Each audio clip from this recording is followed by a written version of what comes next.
right. Hey, welcome back to Seed Stories. This is Jason here, and I have a very special guest. In fact, another Jason. Hi. Jason Ramsey is with us today. He's a member of our church, and just super excited to have a conversation with him today. Today, we're going to be hitting another one of our seed statements, which is extend an invitation. So if you hadn't heard, we have a seed statement that has four elements to it.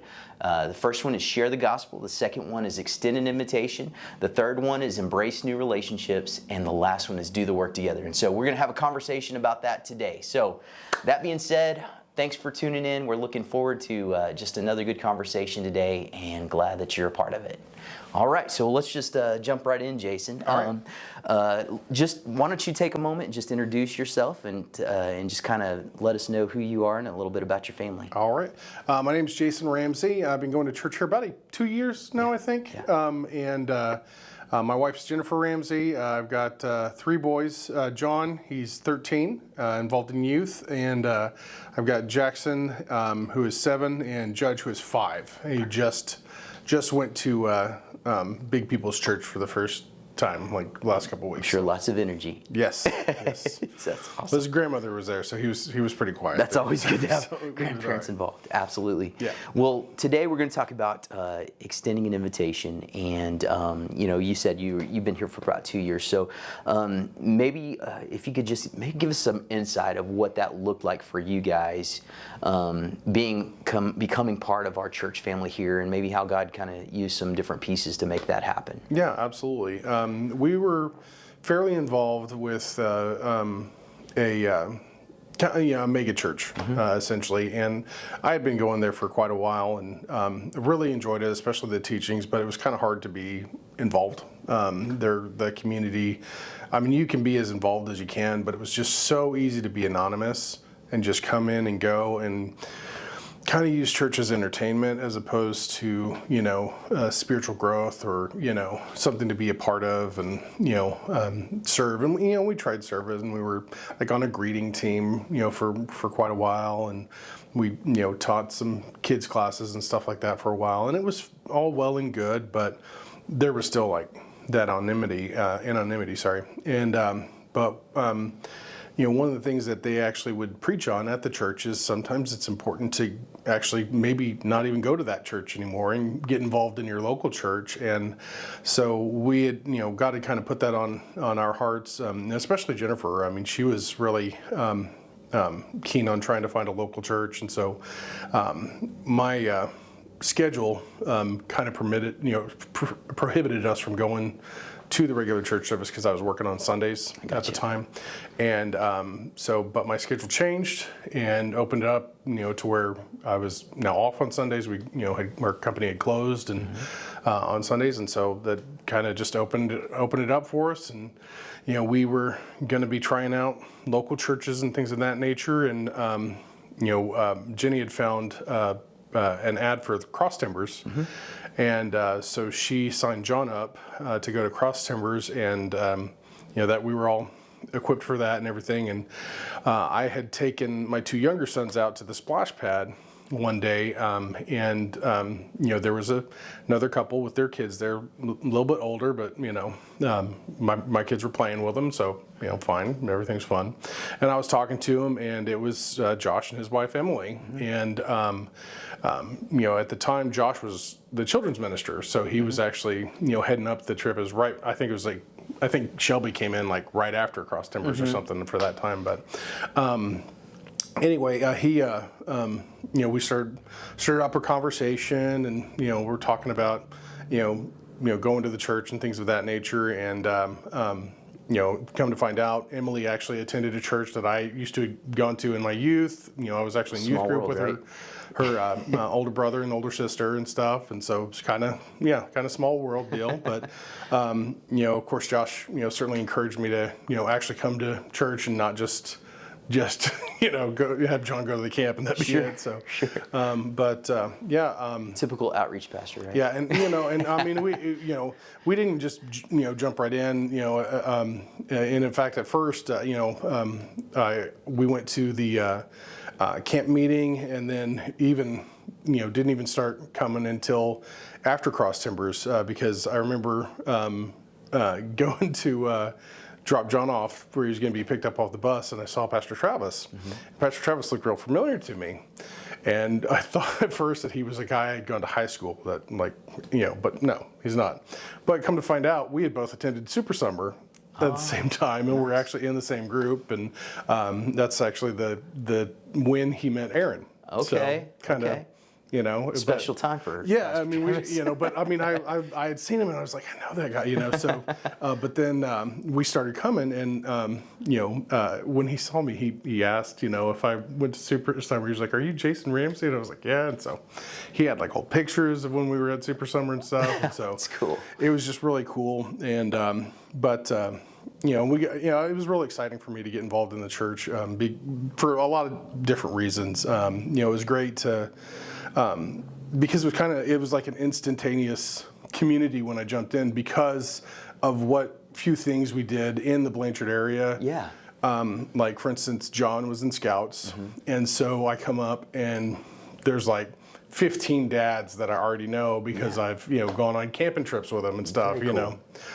So I really felt at home at the church pretty quick because of that stuff, and having connections with other people and stuff like that. So it was really awesome, and I was really encouraged to try and get involved really as much as I could. I was pretty gung ho about it. Absolutely. The first Sunday that we came. There was nobody playing bass that day, and so there was the bass sitting there by itself on the stage.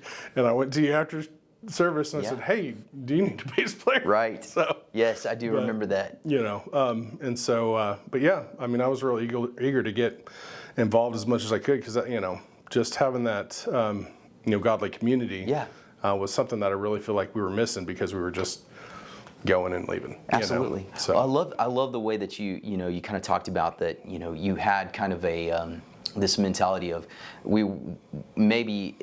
I have a responsibility even in the invite to make myself known and make myself available. And I think that's kind of an interesting viewpoint. A lot of times I think people kind of have this feeling that they're going to come into the church and just kind of sit back and wait to get engaged into the church family. But in reality, it really makes a difference when you put yourself out there as an acting party in that, because it's a relationship, just like anything else. Right. It takes two people to have a conversation, and so I really appreciate that. And so through those conversations that you had with Josh and Travis, and that just kind of enriched everything. Yeah. It sounds like God just used all that together. And by the way, we are glad you're here. Yeah. Glad that you're a part of our family here at the church. It's definitely been a really, really great thing that's happened since, and I couldn't imagine us not going to church here at Blanchard. Well, and maybe you can kind of talk about that a little bit, kind of maybe elaborate a little bit on what this has meant, the fact that there was an invitation and that it was accepted. What has that meant for you and your family just here at Blanchard First? Well, it's just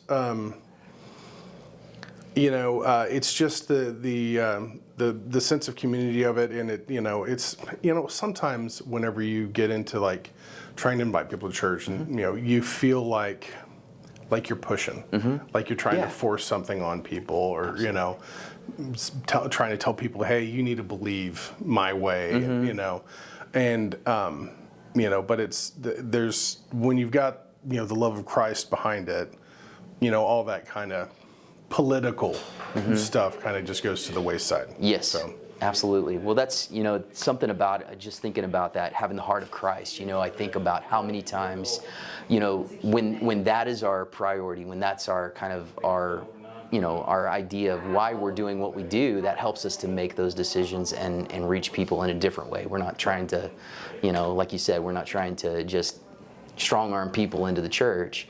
We are actually trying to introduce people to Christ and a godly family, basically, and that's what we hope for. That's what I believe our goal is at the church. We talk about sharing the gospel and then making the invitation, giving the invitation to somebody. But so that being said, I just I really think that just seeing you and your family kind of come in and be a part, it really kind of epitomizes the idea of making sure that we are active in embracing those relationships, and I think that's the outflow of the invitation. And I kind of see you as doing that. You know, I've always seen you kind of being the guy that, hey, you're willing to start a conversation, to be out there and actually invite people in to your life. And just tell me a little bit about how you go about doing that, because I just see that being one of your strengths as a person. I was shy growing up, and my dad he kind of instructed us to be outgoing. You know, he kind of pushed it on us a bit, and my dad was really outgoing as well, and it kind of came off on us, and being friendly, being personable, having conversations, sometimes can backfire a little bit. I understand. No, I mean, it's really great. And there was I had an example, I had an opportunity to extend the invitation, and I didn't seize it when the opportunity was presented to me at first, but, I realized, where I'd gone wrong, and, went back and made up for it.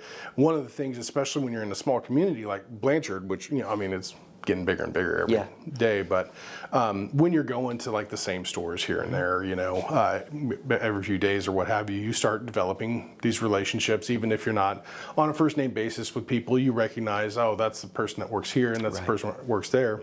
And I had gone to the store and was getting milk and eggs and stuff for the kids on Sunday morning. And as you know, we have to be at church a lot earlier than everybody else does. So, but I went there before, I had to be at, back at practice. And so I went, and of course I'm wearing a collared shirt and stuff. And the girl who was checking me out, she said, "Are you going to church?" And I said, "Yeah." And that was, I just said, "Yeah." And I walked, I was like, "Thanks." And so, but the next time I went in there and saw her, I said, "I'm very sorry. You asked me if I was going to church the other day. And, I should have, explained to you, yes, I'm going to church. I'd love for you to come, and, where it was and everything." And so I did that the next time. I said, "It's Blanchard First. It's just right down the street here. And, we'd love to have you come if you're interested in coming." So, That's super cool. It's funny though, because you go over that seed statement every week, and then when you realize that you didn't take an opportunity that you had for it, it stands out. So it's like the when God just serves you up like a right there, and you're just like, "Oh, I'm just gonna let that one." I hear you, man. So many times. But so cool that you went back and actually finished the conversation. Yeah, I mean, That's I felt really like cool. I dropped the ball on it, and don't we all though? I mean, we all have those moments. But I mean, and I feel good about it now that I did, that I did do that. So I'm happy about that. One thing I've really been always amazed at is how willing people really are to accept an invitation. Sometimes that fear of rejection kind of keeps us from just being open and saying, "Hey, why don't you come be a part?" And it's as simple as that. What's the worst that people can say? "Hey, no, I'm just not going to." That's okay. Right. That's okay. And there's going to be those things. But if we never take the chance, then sometimes, just like you said, we just miss those opportunities. And I think that we can all be encouraged that we all miss those opportunities. We can all be encouraged that, hey, let's be open and willing to embrace those opportunities when they come. And I think that's the part of the seed statement. Well, and I mean, like it says to pray for those who persecute you. Yeah. A lot of times people forget we persecute ourselves a lot. Yeah. And so we look down on ourselves a lot, and we especially we see societal norms, and we don't want to come off a certain way, which we need to be genuine. We need to come off the real way. Right. And so, the thing is that somebody may get offended by you inviting them to church. Yeah. And that can happen. That can happen. Absolutely can. And, but the main thing is be nice about it. Right. Absolutely.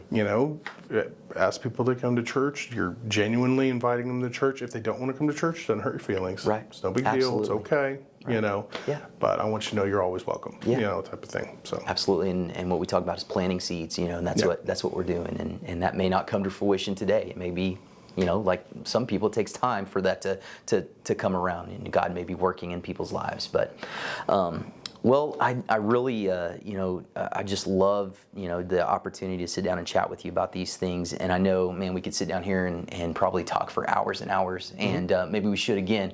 But I definitely, I want to thank you for being here, being a part of our seed statements, and just look forward to having more conversations. And I want to thank you guys for being a part of this as well.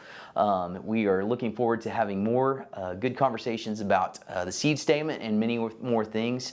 In 2 weeks, we're going to have another episode, so check back in with us. And hey, share this with one of your friends, and give them the opportunity to be invited into Seed Stories.